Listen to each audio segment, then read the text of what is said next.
આદેશ હું એકતાનાથ ગુરુયોગી તુલસીનાથજી બાપુ શ્રી શનિદેવ મંદિર ભવનાથ તલેટી ગિરનાર જુનાગઢ ગુજરાત. તો 7મા દિવસે બપોરે જે સુખદેવજી મહારાજ જે ઉપદેશ આપે છે, તો હવે તો જે મોક્ષ માટેનો જે સાર છે એ જ બાકી રહ્યો છે.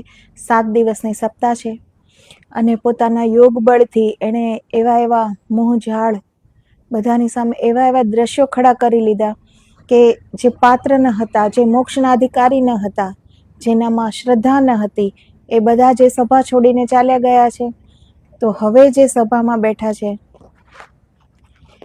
એ પાત્ર છે, અધિકારી છે કે એ સારને સાંભળી શકે.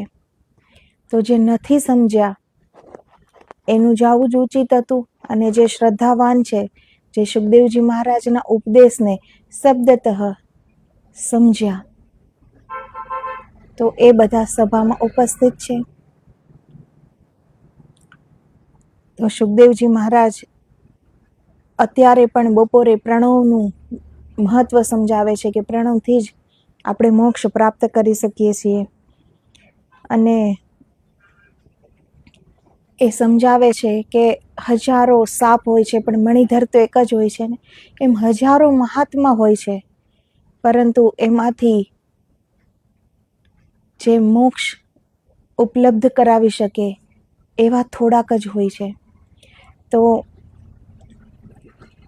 કોના મુખેથી આપણે સાંભળવું જોઈએ અને શ્રોતા કેવા હોવા જોઈએ, વક્તા કેવા હોવા જોઈએ, એ સમજાવે છે. પરીક્ષિત રાજા એ કેવા શ્રોતા છે કે સુખદેવજી મહારાજ સિવાય એને કંઈ જ દેખાતું નથી, પૂરા તલ્લીન છે. સુખદેવજી મહારાજના અવાજ સિવાય એને બીજું કંઈ સંભળાતું પણ નથી. તો એ એના શબ્દમાં કેટલા ઓતપ્રોત છે. એ સુખદેવજી મહારાજની આત્મામાં પરીક્ષિત રાજાની આત્મા નિમગ્ન થઈ ગઈ છે. તો એવી રીતે એને કેટલી શ્રદ્ધાથી, કેટલા ભાવથી આ સપ્તાહ સાંભળી છે કે સભામાં એક જ સપ્તાહ, એક જ તો ઉપદેશ આપ્યો છે ને બધાને, છતાં પણ પરીક્ષિત રાજા એ મોક્ષ પામી ગયા અને બીજા બધા એ કોરા રહી ગયા. અને જે અનાધિકારી હતા એ તો સભા છોડીને પણ ચાલ્યા ગયા. તો હવે આપણે આગળ વાત કરીએ. કૃષ્ણ યજુર્વેદીય કાઠોપનિષદમાં કહ્યું છે કે જેનામાં જ્ઞાન યોગ, આત્મ સામર્થ્ય, બ્રહ્મનિષ્ઠા અને પરમ પુરુષાર્થ હોય એવા જ્ઞાન આચાર્યના મુખારવિંદથી અથવા તેવા આચાર્ય પાસે જ્ઞાન શિક્ષા પામેલા, જન્મે, કર્મે, ચારિત્રે અને અનંત આશીર્વાદ વડે બ્રહ્મજ્ઞાની બનેલા આત્માના મુખથી જ મોક્ષેચ્છુઓ આત્મસ્ત્રોત્ર વડે જ્ઞાન શ્રવણ કરે છે તે જ્ઞાતા અનેક જન્મ જન્માંતરોમાં ન ભટકતા એક જ જન્મે સંસારના બંધન ત્યજીને સર્વ ઉત્કૃષ્ટ મોક્ષને પ્રાપ્ત કરે છે. તો સુખદેવજી મહારાજ એ સમજાવે છે કે જેની વાણીમાં બ્રહ્મ તત્વનું અને આત્મસમર્પણનું સામર્થ્ય હોય. આપણે કોઈ ઉપદેશ કોની પાસેથી સાંભળવો જોઈએ એ સમજાવે છે કે એની વાણી પણ પાપ બંધનોથી, અનંત દુઃખોથી અને સંસારના પરિતાપથી સળગી રહેલા શ્રોતાના આત્માને અત્યંત શીતળ કરનારી ગંગા સમાન અમોઘ વાણી અનેક ભાવોના પાપ પિંજરને બાળી નાખી તથા તેની મલિનતાને ધોઈ નાખીને શુદ્ધ કરે છે. તો સામું પાત્ર પણ એવું હોવું જોઈએ જે આપણે અનેક જન્મ જન્માંતરના પાપોને, પરિતાપોને એ ધોઈ શકે અને એની વાણીમાં એ બ્રહ્મ જ્ઞાન હોય. તો બ્રહ્મ જ્ઞાનથી બ્રહ્મ અનુભૂતિ જેણે કરેલી હોય, તો જે અનુભૂતિ કરેલ વ્યક્તિ જો બોલતું હોય તો એની જ વાણી સામેવાળા શ્રોતાની હૃદય સુધી પહોંચી જાય છે. જે માત્ર સાંભળેલી કે વાંચેલી વાતો કહે છે એ સામેવાળાના કાન સુધી જ પડે છે, એ એના હૃદયને વિંધીને આત્મા સુધી જાતી નથી. પરંતુ જેને બ્રહ્મ અનુભૂતિ કરેલી છે એવા વ્યક્તિ જો એના મુખારવિંદથી કોઈ કથા, કોઈ ઉપદેશ સાંભળવામાં આવે ત્યારે એ આત્મામાં ઉતરી જાય છે શ્રોતાના. તો આ કાઠોપનિષદ કૃષ્ણ યજુર્વેદીય એનું આ વાક્ય છે કે કેવા વક્તા પાસે ઉપદેશ આપણે સાંભળવો જોઈએ. તો એના ગુણ કહેલા છે કે એ એટલો ચારિત્ર્યથી એટલા પવિત્ર હોય, બ્રહ્મજ્ઞાની હોય, આત્મદર્શન પામ્યા હોય, પરમાત્મા દર્શન પામ્યા હોય, મુક્તિને ઉપલબ્ધ થઈ ગયા હોય, એવા જ વક્તા જ્યારે કોઈ ઉપદેશ આપે છે ત્યારે એ શ્રોતાને મોક્ષ અપાવી શકે છે. કેમ કે એ શ્રોતા એના આત્મા સુધી એના શબ્દો પહોંચી જાય છે. એક જ જન્મે સંસારના બંધને ત્યજીને સર્વ ઉત્કૃષ્ટ મોક્ષને પ્રાપ્ત કરે છે. કેમ કે મોક્ષ પ્રાપ્તિમાં જ્ઞાન, ધ્યાન, યોગ, વૈરાગ્ય અને દ્રઢ શ્રદ્ધાની પંચગુણી જ્ઞાન ગંગા હોય છે. તે જ્ઞાન ગંગા પંચગુણી હોવાથી ભાગવતમાં તેને પ્રેમ લક્ષણા ભક્તિ કહેલી છે. આવા પંચગુણ નિપુણ કુશળ માર્ગદ્રષ્ટા ગુરુ પાસે જ્ઞાન પામનાર જ્ઞાતા ધ્યેય પરમેશ્વરને પ્રાપ્ત કરે તે નિશંક છે. તો એમાં કોઈ શંકા નથી. જે બ્રહ્મજ્ઞાની છે, જેને બ્રહ્મ અનુભૂતિ કરેલી છે, એવા વક્તા જ્યારે કોઈને ઉપદેશ આપે છે ત્યારે એમાં શંકાને કોઈ સ્થાન નથી કે એ ઉપદેશથી સામે જે શ્રોતા સાંભળે છે એ મુક્તિને ઉપલબ્ધ થઈ જશે. એમાં કોઈ જ શંકાને સ્થાન નથી. તો પંચગુણી ગંગા જે આપણી આ પૃથ્વી પર ગંગા માતા છે, પરમ પવિત્ર ગંગા માતા, એના જળમાં સ્નાન કરવાથી આપણે કહીએ છીએ કે પાપ બધા ધોવાઈ જાય છે. તો બહારની જેટલી પણ પવિત્ર નદીઓ છે એ તો પવિત્ર છે, માં છે, પરંતુ એ પાપ ધોવાતા નથી. અગર એવા સંકલ્પથી સ્નાન કર્યું હોય ગંગા માતામાં કે જે પાપ થઈ ગયા એનું પ્રાયશ્ચિત કરું છું, એનો પશ્ચાતાપ કરું છું, અને હવે જીવનભર જાણતા અજાણતા પણ પાપ નહીં થાય, તો કદાચ વાત બને. પરંતુ એ બહારની નદીમાં નાહવાથી તો માત્ર ને માત્ર શરીરની શુદ્ધિ થાય. એમાં કોઈ મનની શુદ્ધિ નથી થતી કે આપણા પાપ પણ ધોવાતા નથી. પાપનું પ્રાયશ્ચિત છે જ નહીં. જે પણ આપણા હાથોથી જે પણ ખરાબ કર્મ થયા છે, જે પણ પાપ કર્મ થયા છે, એ આપણે જ ભોગવવાના છે અને એ ભોગવવા જ પડે છે. પાપનું કોઈ પ્રાયશ્ચિત છે જ નહીં. તો જે આ પંચગુણી જ્ઞાન ગંગા છે એમાં જો આપણે સ્નાન કરીએ તો પછી આગળ પાપ કર્મ થતા અટકી જશે. કેમ કે ત્યારે આપણે જ્ઞાનને ઉપલબ્ધ થઈ ગયા હશું કે આપણે શું કરવું શું ન કરવું એનો આપણને ખ્યાલ હોય. તો આ પંચગુણી જે જ્ઞાન ગંગા છે એ છે જ્ઞાન, ધ્યાન, યોગ, વૈરાગ્ય અને દ્રઢ શ્રદ્ધા. તો આને કહેવાય છે પંચગુણી ગંગા. અને આમાં સ્નાન કરવાથી આપણે અધ્યાત્મમાં આગળ વધી શકીએ છીએ, કંઈક પ્રાપ્ત કરી શકીએ છીએ. જ્ઞાન છે તો જાણી શકશું કે શું કરવાનું છે. ધ્યાન છે તો નક્કી છે કે મન એકાગ્ર છે તો જ ધ્યાન થઈ શકે. વૈરાગ્ય તો વિરક્તિ, વૈરાગ્ય છે કે ધ્યાન લાગી શક્યું, નહીતર તો મન બહાર જ ભટકતું હોય. તો જે ધ્યાન કરી શકે છે તો એ વાતનો સબૂત છે કે એનું મન સ્થિર છે, એની વૃત્તિને એણે નિરોધ કર્યો છે. અને દ્રઢ શ્રદ્ધા, તો શ્રદ્ધા વગર તો આ કંઈ જ બનતું નથી. અને યોગ એને જ કહેવાય છે કે આત્મા પરમાત્મામાં એકાકાર થઈ જાય, અલગ ન રહે, એક થઈ જાય, તો એને કહેવાય છે યોગ.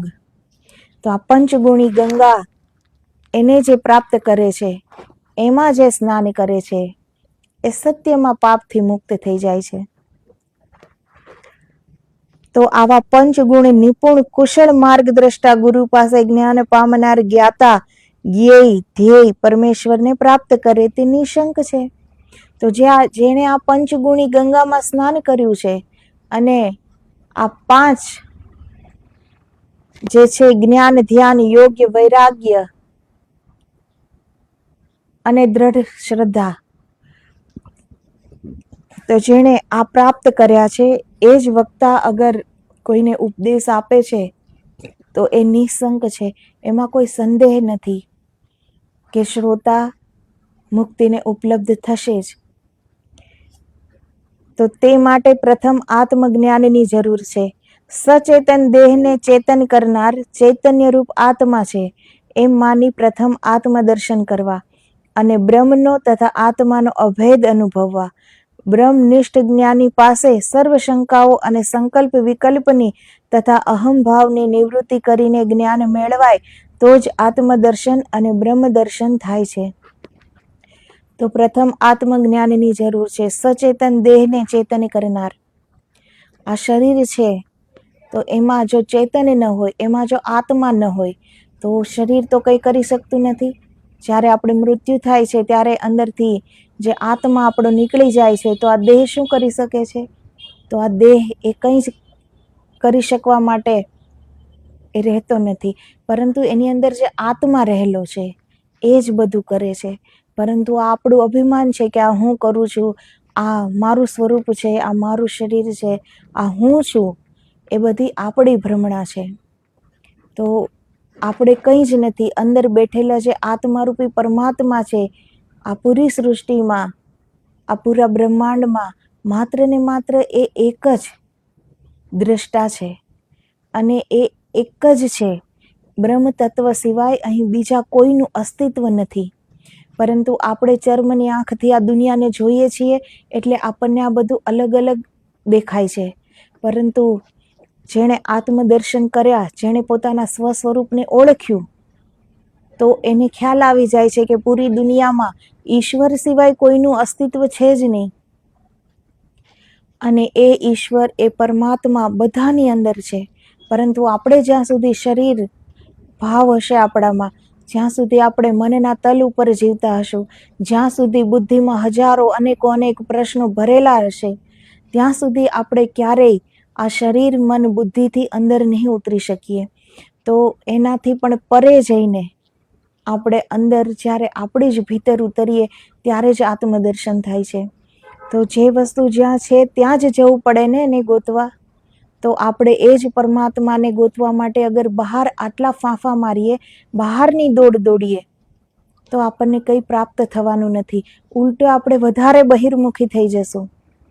આપણું જે થોડું ઘણું પણ ધ્યાન એકાગ્ર, આપણું લક્ષ્ય એકાગ્ર થાય એ પણ પછી નહીં થઈ શકે. કેમ કે બહાર માત્ર ને માત્ર ભટકાવ છે. બહાર આપણે શું ખોજ કરશું? સારી દિવ્ય શક્તિઓ અને સ્વયં પરમાત્મા એ આપણી અંદર બિરાજમાન છે. તો બહાર ક્યાંય પણ જવાની જરૂર નથી. જે બહિર યાત્રા છે એ માત્ર યાત્રાની દ્રષ્ટિથી તો આ યુગમાં કોણ કરી શકતું હશે કે માત્ર ને માત્ર એ ઈશ્વરનું નામ લેતા લેતા જાય, કે એનું ધ્યાન કરતા કરતા જાય, કે બીજું કોઈ લક્ષ્યમાં જ છે નહીં. એનું લક્ષ્ય છે જ્યાં યાત્રા કરવા જાય છે એ જ મંદિરમાં બિરાજમાન પરમાત્મા.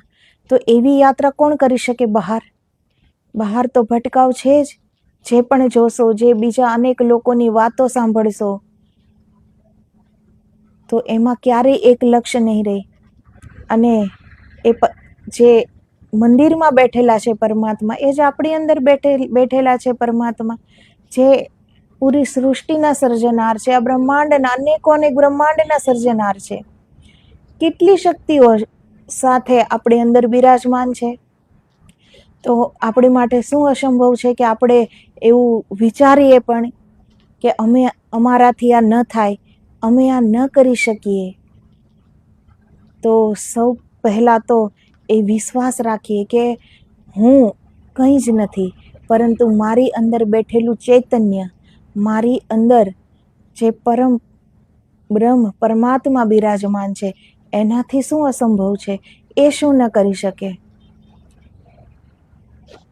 તો જે ચૈતન્ય રૂપ આત્મા છે, સૌ પ્રથમ આપણે એના દર્શન કરવા પડે છે. આમાં જ્યાં સુધી આપણે આત્મભાવમાં જીવી ન શકીએ, એ આત્માના દર્શન જો આપણે કર્યા ન હોય, ત્યાં સુધી તો આપણે આ દેહને જ બધું સમજીશું, ત્યાં સુધી તો આપણે આ મનના તલ ઉપર જ જીવીશું, ત્યાં સુધી તો આ ઘડી બે ઘડીના સુખને જ આપણે સર્વસ્વ સમજીશું, કેમ કે એ સુખ આપણને પ્રત્યક્ષ દેખાય છે.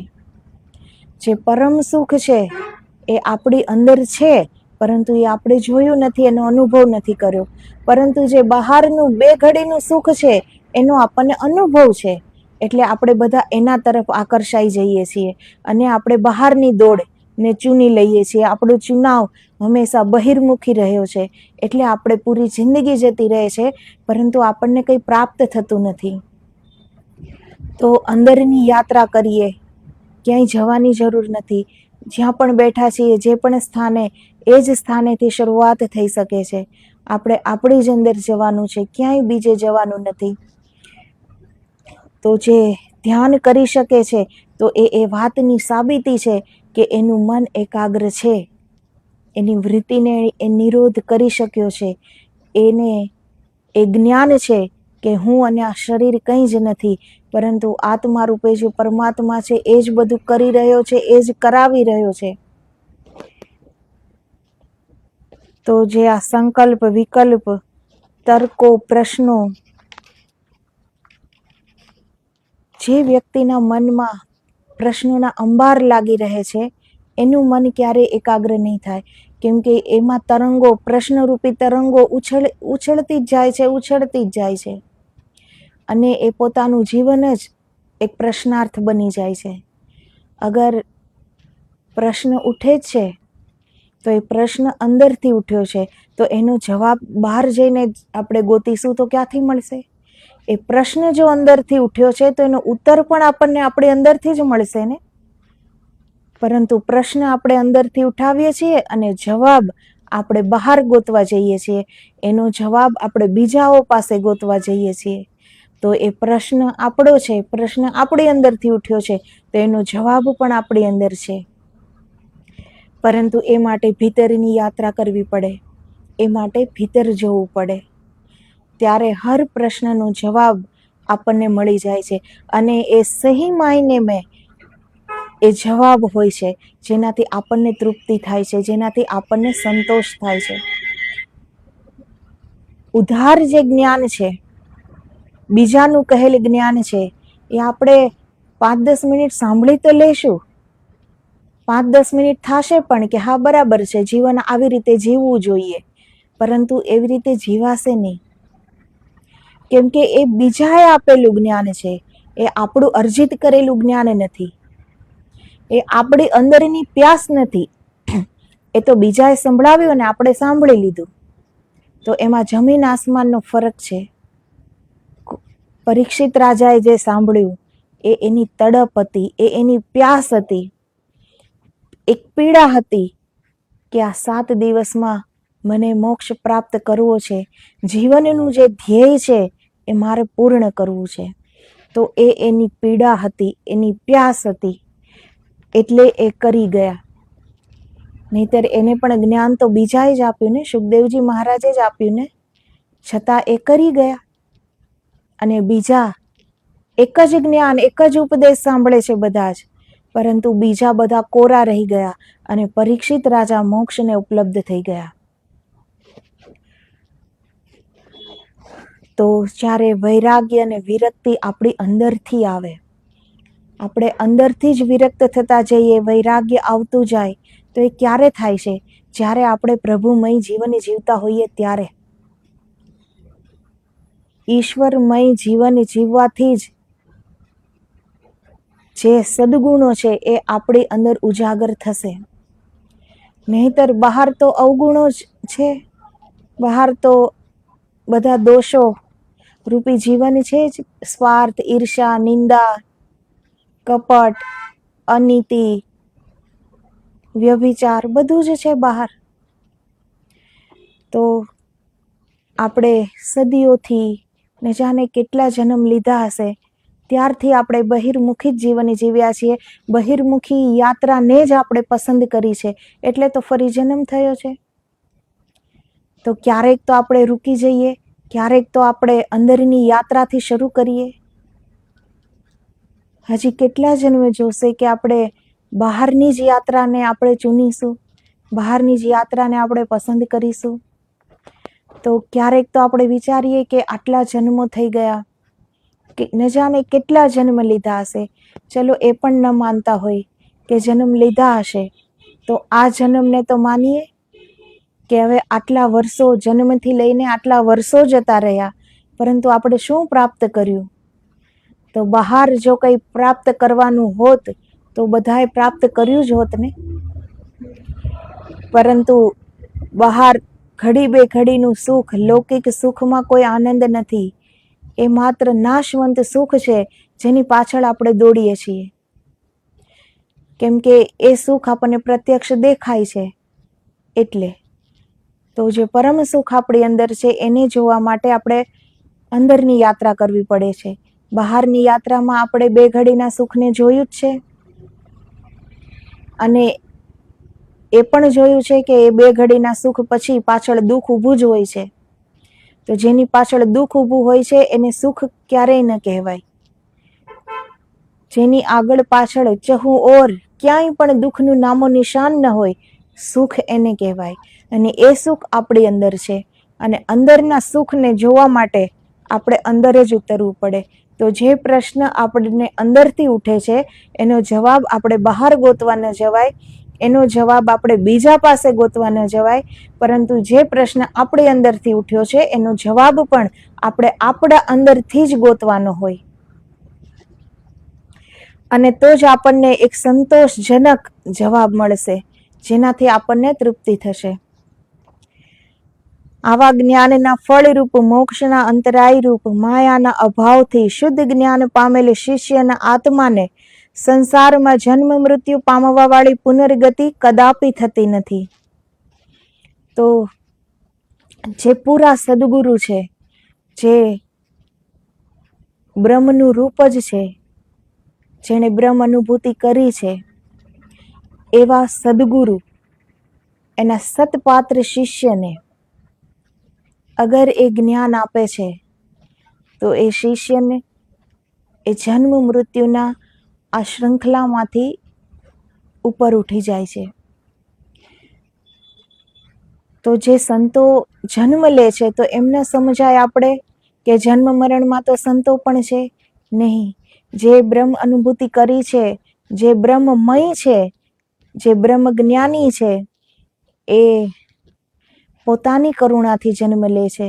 એના ઉપર કોઈ સત્તા નથી કે બીજા એને કહે કે તમારે જન્મ લેવાનો છે.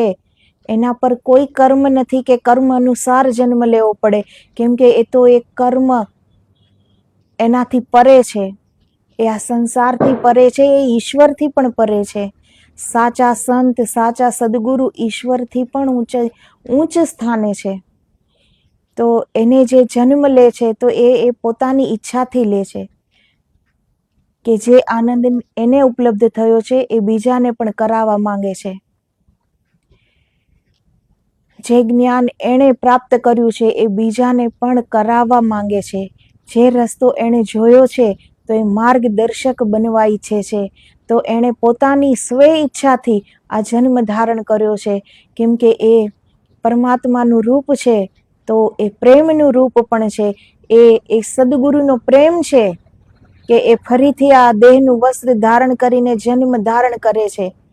તો આપણે એમ ના સમજવું જોઈએ કે સદગુરુને પણ જન્મ મૃત્યુની શૃંખલામાં તો એ પણ આવે છે.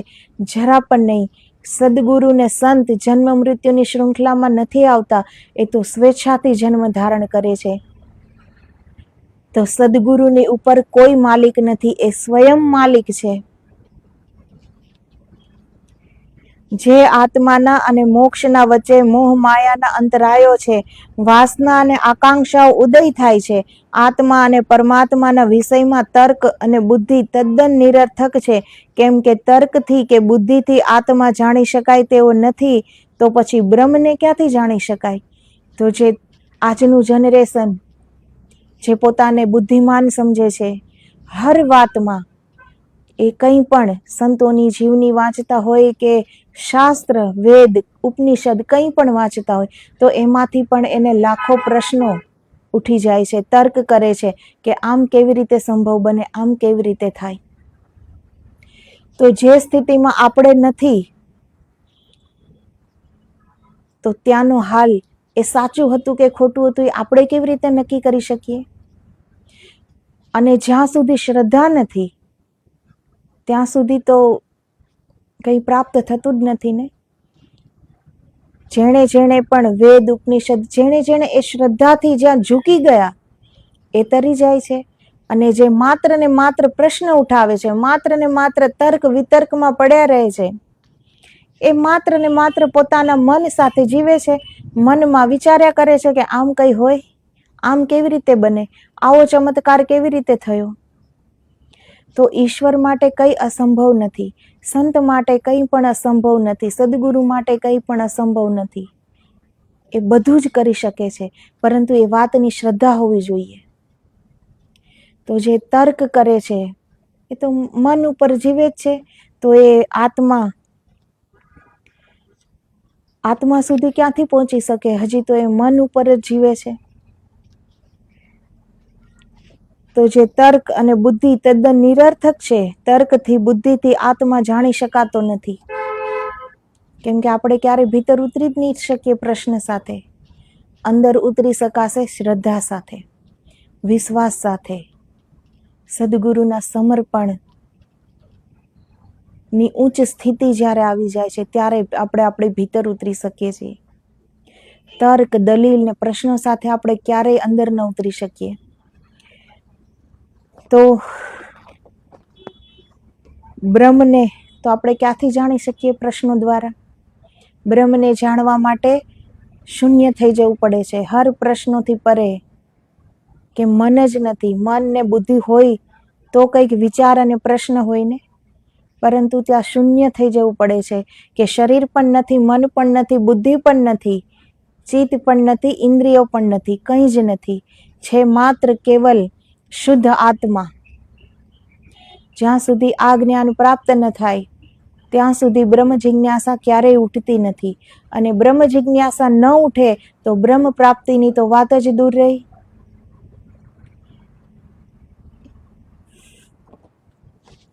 કેમ કે તર્ક માત્ર જડ બુદ્ધિ વડે જ કલ્પિત હોય છે, ત્યારે આત્મા અને બ્રહ્મ એ બે સત્ય હોય, કલ્પિત નથી. તો જે આપણે પ્રશ્નો કરીએ છીએ, જે આપણે તર્ક કરીએ છીએ, એ માત્ર ને માત્ર આપણી કલ્પના છે. આપણે કંઈ જાણતા તો નથી. જેવી રીતે આપણે નીચે ઊભા છીએ, બિલકુલ આપણે નીચે ઊભા છીએ અને 15-20 માળની બિલ્ડિંગ છે, એને છત ઉપર આપણે જોવું છે, તો આપણે નીચે ઊભા ઊભા કેવી રીતે ઉપર જોઈ શકીએ? પછી જેના મનમાં પ્રશ્ન ફૂટવા લાગે કે ઉપર છત ઉપર આ હશે, આ હશે, તો એ તો માત્ર કલ્પના છે ને, જોયું તો નથી કે શું છે. અગર 20મા માળની છત ઉપર શું છે એ જોવું હોય તો આપણે 21મા માળની બિલ્ડિંગ પર ચડવું પડે છે, ત્યારે 20મા માળની છત દેખાય. તો આપણે જે સ્થાનમાં છીએ નહીં, જે સ્થિતિમાં છીએ નહીં, એનું આપણે ઊભા ઊભા પ્રશ્ન કર્યા કરીએ તો એ તો માત્ર કલ્પના છે ને. તો એ બધી જેની પાસે જડ બુદ્ધિ છે એની એ જ આ કલ્પનાઓમાં, મિથ્યા કલ્પનાઓમાં રાચે છે. અને જેને સાચે જ કંઈ પ્રાપ્ત કરવું છે એની પાસે સમય જ ક્યાં છે પ્રશ્ન કરવાનો? એ પોતાના હર પલની કિંમત જાણે છે, એ સમયની કદર કરે છે. વ્યર્થના પ્રશ્નો કરવા માટેનો સમય નથી. જે થઈ ગયું એ થઈ ગયું. રામાયણમાંથી, મહાભારતમાંથી, ભાગવત ગીતામાંથી, દેવી ભાગવતમાંથી હજારો પ્રશ્ન નીકળી જાય છે. લોકો તર્ક કરે છે, વિતર્ક કરે છે, પરંતુ એ થઈ ગયું. કદાચ એ માનવામાં ન આવે, આપણી અંદર જો શ્રદ્ધા નથી તો એ માનવામાં ન આવે, તો પણ બદલી શું શકવાના હતા આપણે? એ તો થઈ ગયું છે ને. તો બીજાએ શું કર્યું છે, એ કેમ થયું, શું કામ થયું, એ જાણવા કરતા આપણે શું કરવાનું છે, આપણે શું કરવા અહીં આવ્યા છીએ, એટલું જ અગર આપણે જાણીએ તો પણ આપણે ઘણું બધું પ્રાપ્ત કરી શકીએ. કે આપણે શું કરવાનું છે, અને હકીકતમાં આપણે આપણું જ જોવાનું છે. બાકી તો આ ઈશ્વરે આ સૃષ્ટિ બનાવેલી છે, હર એકની ડોર ઈશ્વરના હાથમાં છે. અહીં બીજાએ શું કર્યું, શું કામ કર્યું, એવી કેવી રીતે થયું, એ જોવાનો આપણો કોઈ રાઈટ છે જ નહીં. આપણે આપણું જીવન જોવાનું છે. આપણે આપણી યાત્રા ચૂનવાની છે. બે યાત્રાઓ બધા પાસે છે, બહારની ને અંદરની. તો બે સ્થાન છે. બહિર્મુખી યાત્રા ચૂનો તો કંઈક એમાં પણ પ્રાપ્ત કરો કે એ સમાજને કામ લાગે. બહારની યાત્રા અગર કરવી એટલી જ જરૂરી છે તો એવું કંઈક કરી જઈએ, એવી કઈ નીવ મૂકી જઈએ કે ભવિષ્યમાં એની ઉપર કોઈ ઇમારત ખડી રહે. અને અગર અંદરની યાત્રા કરવી છે તો પણ પૂર્ણ રીતે કંઈક પ્રાપ્ત કરી શકીએ. નહીતર તો બંને બગડે છે ને, એક પગ બહાર એક પગ અંદર, કંઈ જ પ્રાપ્ત થતું નથી. તો જે માનવ પાસે પરમ ધ્યેય નથી, પરમ લક્ષ્ય નથી, ખરેખરમાં એ માનવ પણ નથી. એ આપણો ભ્રમ છે ખાલી, કે આપણે આપણને માનવ કહીએ છીએ. તો આપણને 84 લક્ષ યોની માંથી મનુષ્ય દેહ મળ્યો છે, છતાં પણ જો આપણી પાસે પરમ મોક્ષનો, પરમ મુક્તિનો જો ધ્યેય નથી, જો લક્ષ્ય નથી, આપણી પાસે એવો કોઈ આદર્શ નથી, તો મનુષ્ય હોવા છતાં આપણે પશુવત જ જીવન જીવીએ છીએ ને. તો ફરક શું પડ્યો કે 84 લાખ યોનિમાંથી મનુષ્ય થઈને આવ્યા છીએ, છતાં પણ આપણે પશુવત જ જીવીએ છીએ.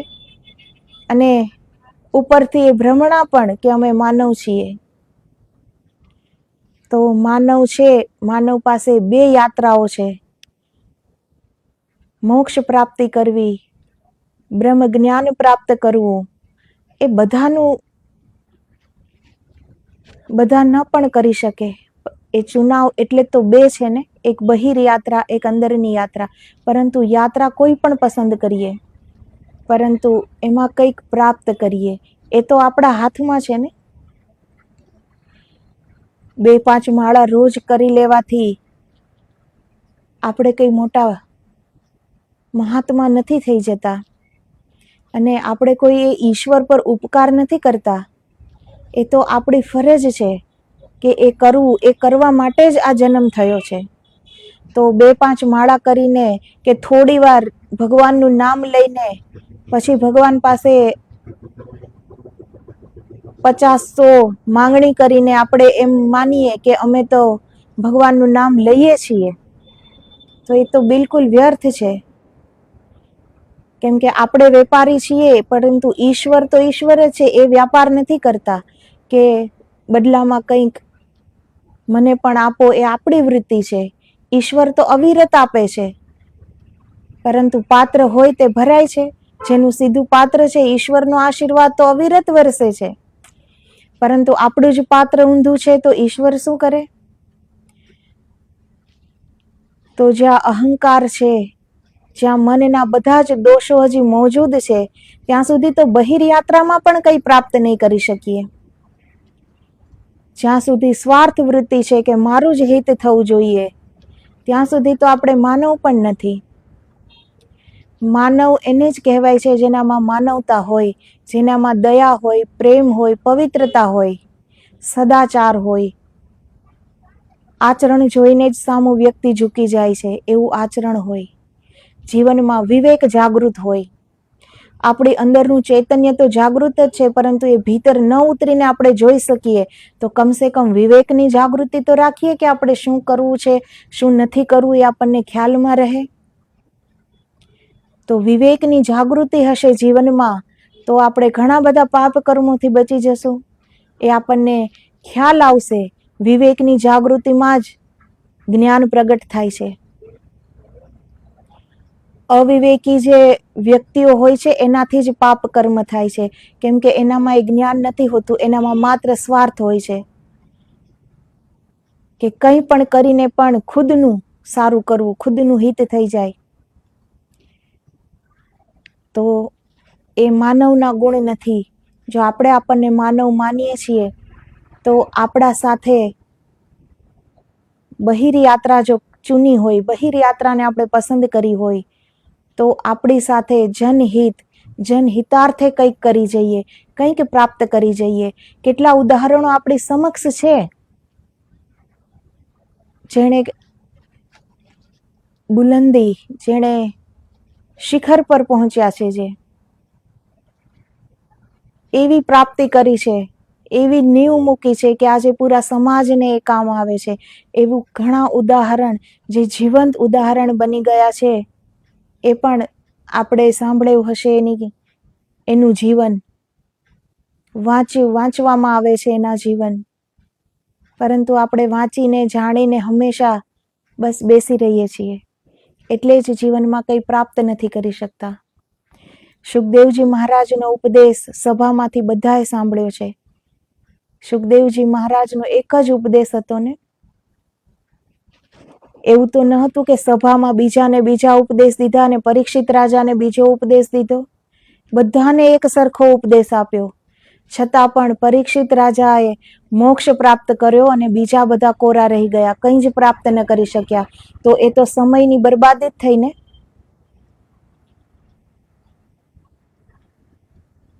વક્તા અને શ્રોતા બેયનો સમય ત્યારે જ એ સદુપયોગી થાય છે, જ્યારે કહેવાવાળાને પોતાને કંઈક અનુભૂતિ હોય, કંઈક અનુભવ હોય અને સાંભળવા વાળો એ કરવા માંગતો હોય, જીવનમાં અમલમાં મૂકવા માંગતો હોય, ખાલી સાંભળીને ઊભો થઈ જવા વાળો ન હોય. એ પ્રાપ્ત કરી શકે છે કંઈ. તો જ્યાં મોહ છે, માયા છે, એ બધા મનના કારણ છે. તો મન સાથે આપણે ક્યારેય ભીતર નહીં ઉતરી શકીએ.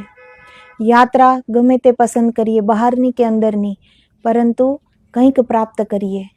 બહારની યાત્રા કરીએ તો એવું કંઈક કે હજારોને કામ લાગી જાય, આપણે કંઈક કામ લાગી જઈએ બીજાને, બીજાનું હિત સમાહિત હોય આપણા એ કાર્યમાં. અને અંદરની યાત્રા કરીએ તો પૂર્ણ યાત્રા કરીએ, પૂર્ણ આત્મા સુધી પહોંચીએ, બ્રહ્મ સુધી પહોંચીએ, કે આપણે બીજાને પણ એ માર્ગ બતાવી શકીએ. તો બે યાત્રા છે. ચુનાવ આપણે કરવાનો છે કે ક્યાં જવું.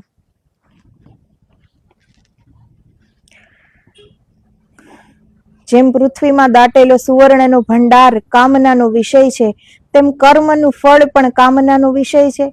યજ્ઞ યાગાદિ કર્મોના ફળ અનિત્ય છે. અનિત્ય દ્રવ્યોના હોમ કે સમર્પણ વડે પરમાત્માના જ્ઞાન ચૈતન્યો બ્રહ્મનિધિ કોઈ કાળે પ્રાપ્ત થતો નથી. અનિત્ય પદાર્થો વડે ઉપાસના કર્યાથી સ્વર્ગાદિથી માંડીને અક્ષરધામ સુધીના નશ્વર સ્થાનો વા લોકોની પ્રાપ્તિ થાય છે, પરંતુ અવિનાશી આત્મતત્વ આત્મજ્યોતિ બ્રહ્મ તત્વ વડે જ નિત્ય નિધિ મોક્ષની પ્રાપ્તિ થાય છે.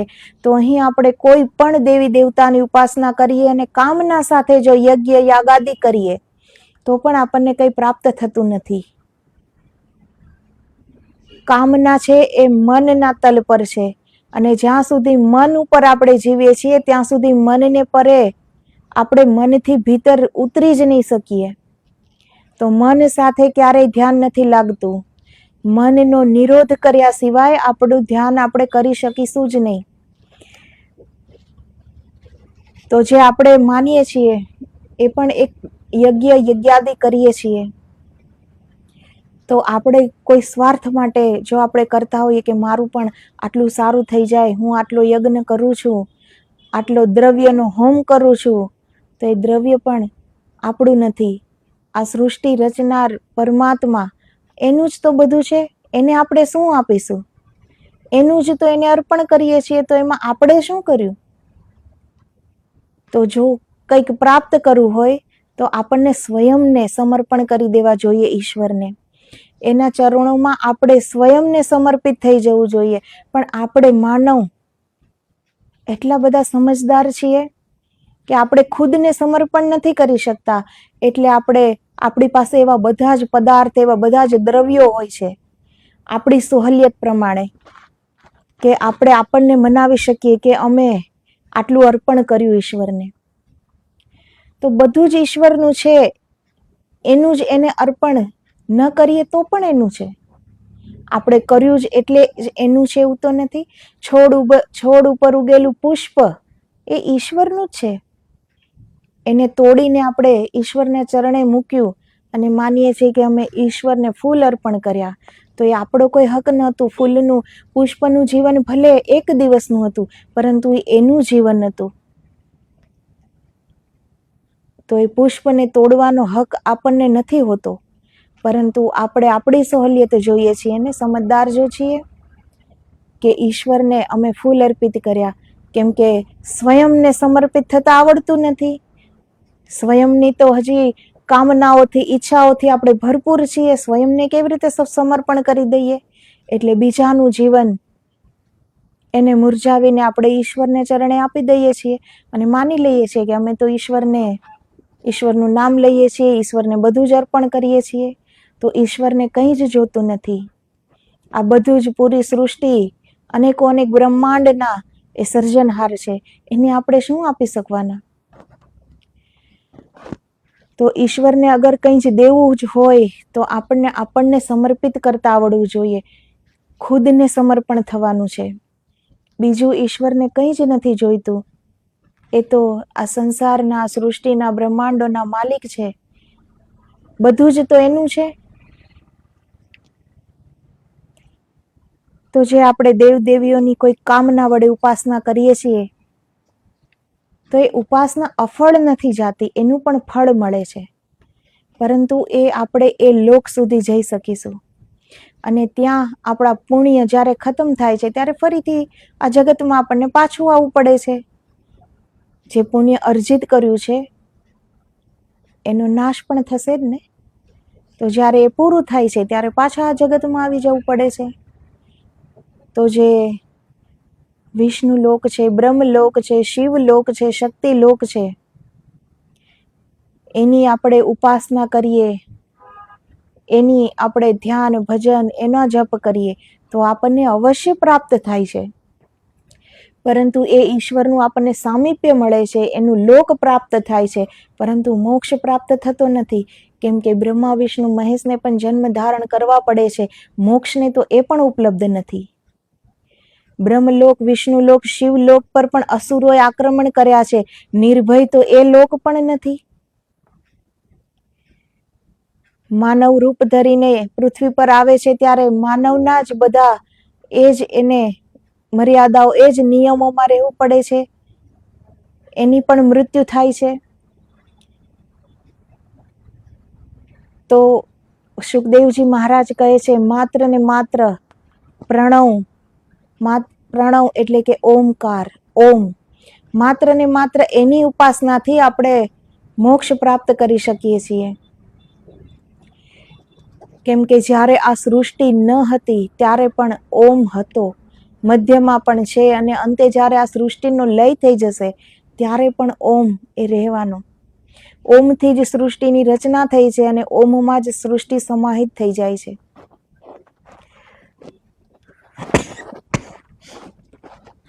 તો બીજા બધા દેવી દેવતાઓની ઉપાસના કરવાથી આપણને ફળ જરૂર મળે છે, પરંતુ મોક્ષ એ એની સત્તામાં નથી. એ આપણને માર્ગ બતાવી શકે છે મોક્ષનો, પરંતુ એ મોક્ષ આપી શકતા નથી, કેમ કે એ એની માલિકીમાં નથી. તો એનાથી પણ ઉપર જવાનું છે. હવે આપણે એમ કહીએ કે કાલે ભજન કરીશું, કાલે ભજન કરીશું, તો મંજિલ કેટલી દૂર છે. હજી તો આપણે આ શરીરમાંથી પણ આગળ નથી વધી શકતા. હજી તો આ શરીરનો ભાવ કેટલો બધો છે. તો હજી તો મન, બુદ્ધિ, ચિત્ત, ઇન્દ્રિયો, અહંકાર, મનના હર દોષ, આત્મા, એ બધાને છેદીને ભેદીને એનાથી પરે જવાનું છે. ત્યારે તો આપણને ખ્યાલ આવશે માત્ર માર્ગ, એ માર્ગનો ખાલી ખ્યાલ આવશે આપણને. હજી ચાલવાનું તો બાકી છે. તો કાલે કરીશું, કાલે કરીશું, તો પછી ક્યારે કરીશું? ખબર તો નથી કે આપણો જ કાળ ક્યારે સામે આવીને ઊભો રહી જશે. તો હર કાલ પાસે કાલ છે. આજે આપણે કહીશું કે કાલે કરીશું, તો કાલે પણ એમ જ કહીશું ને કે કાલે કરીશું. તો જેને કંઈક પ્રાપ્તિ કરવી છે, સમય આ યુગનો, કળિયુગ ચાલે છે, આયુષ્યની એક સીમા રેખા છે. પુરાતન કાળમાં આયુષ્ય લાંબી હતી, કેમ કે એ લોકો જે હતા બધા એ પરોપકારની વૃત્તિ રાખતા હતા, બીજાના હિત માટે જીવતા હતા, બીજાના હિત માટે કંઈ પણ પોતાનું ન્યોછાવર કરી દેવામાં પણ એ સુખ માનતા હતા. તો એટલે ત્યારે આયુષ્ય લાંબા હતા અને અત્યારે સ્વાર્થપૂર્ણ જિંદગી છે. એટલે આપણા શ્વાસ ટૂંકા થઈ ગયા છે, કેમ કે આપણે માત્ર ને માત્ર આપણી માટે જીવીએ છીએ. અને જો કંઈક બીજા માટે કંઈક કર્યું હોય તો પણ એ આપણે ભૂલી પણ નથી શકતા કે મેં આના માટે આટલું કર્યું, મેં આના માટે આટલું કર્યું. તો પછી એનું ફળ કંઈ જ મળતું નથી. આપણે માનવ છીએ તો એકબીજાનું કરવું એ આપણો ધર્મ છે. એ કોઈ ઉપકાર નથી હોતો કે આપણે એકનું એક કે મેં આનું સારું કર્યું તો આપણે એ વાતને ભૂલી જ ન શકીએ. તો એ આપણો અહંકાર છે. આપણા અહંકારમાં વધારો થતો જાય છે એમાં. પરંતુ જે પુરાતન કાળના લોકો હતા એ પરમાર્થી હતા, બીજાના હિત માટે જીવતા હતા. એટલે એને આયુષ્યનું પોતાનું જીવન નહોતા જીવતા, બીજાઓ માટે જીવતા હતા, બીજાઓ માટે કરતા હતા. એટલે ત્યારે આયુષ્ય લાંબા હતા. પરંતુ આ કળિયુગ છે, સ્વાર્થપૂર્ણ જિંદગી બધાની થઈ ગઈ છે અત્યારે. એટલે આયુષ્યની એક સીમારેખા છે.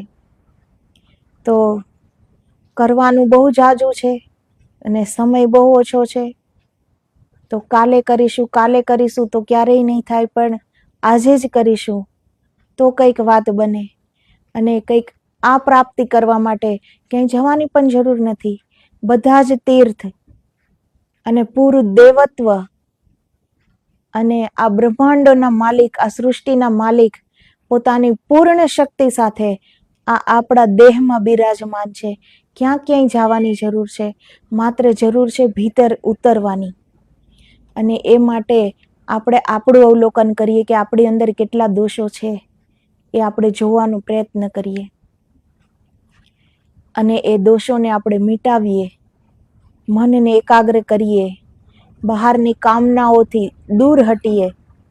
એ સમજવાની કોશિશ કરીએ કે બહિર્યાત્રામાં એ કંઈ પ્રાપ્તિનું સ્થાન નથી. પ્રાપ્તિનું સ્થાન આપણી અંદર છે. એ દિવ્ય પ્રકાશ આપણી અંદર છે. તો પહેલા થોડી સમજ કેળવાય તો જ્ઞાન પણ થશે, અને જ્ઞાન થશે તો બ્રહ્મ જ્ઞાન પણ થશે, અને બ્રહ્મ જ્ઞાનથી એ દિવ્ય પ્રકાશમાં બ્રહ્મની અનુભૂતિ પણ થશે. તો મંજિલ બહુ દૂર છે તો આપણી જ અંદર, પરંતુ છતાં પણ બહુ દૂર છે અને આપણી પાસે સમય ઓછો છે. તો કાલે કરીશું એને ભૂલી જઈને અત્યારે જ કરીશું. હર પલનો સદુપયોગ કરીએ. કિંમતીમાં કિંમતી જો આ સૃષ્ટિ પર કંઈ હોય તો એ છે સમય. બીજું બધું તો આપણે પાછું પ્રાપ્ત કરી શકીએ છીએ, પરંતુ જે સમય જતો રહે છે તે કોઈ ધન સંપત્તિથી કે કંઈ પણ કર્યાથી કોઈ કાળે એ સમયને આપણે પાછો લાવી શકતા નથી. તો સમયની આપણે કદર કરીશું તો સમય પણ આપણો કદર કરશે. તો આદેશ જય ગિરનારી, જય ગુરુદેવ.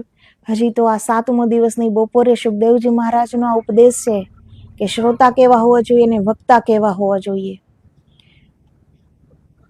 હજી આગળનો ઉપદેશ બાકી છે. આ 7મો દિવસ છે. આજે પરીક્ષિત રાજાનો એ પૂરેપૂરો અધ્યાત્મનો એક સાર કહી દેશે. હવે તો એ જે 7મા દિવસના સાંજે શું ઉપદેશ આપે છે હવે કાલના વિડીયોમાં જોઈશું. તો આદેશ.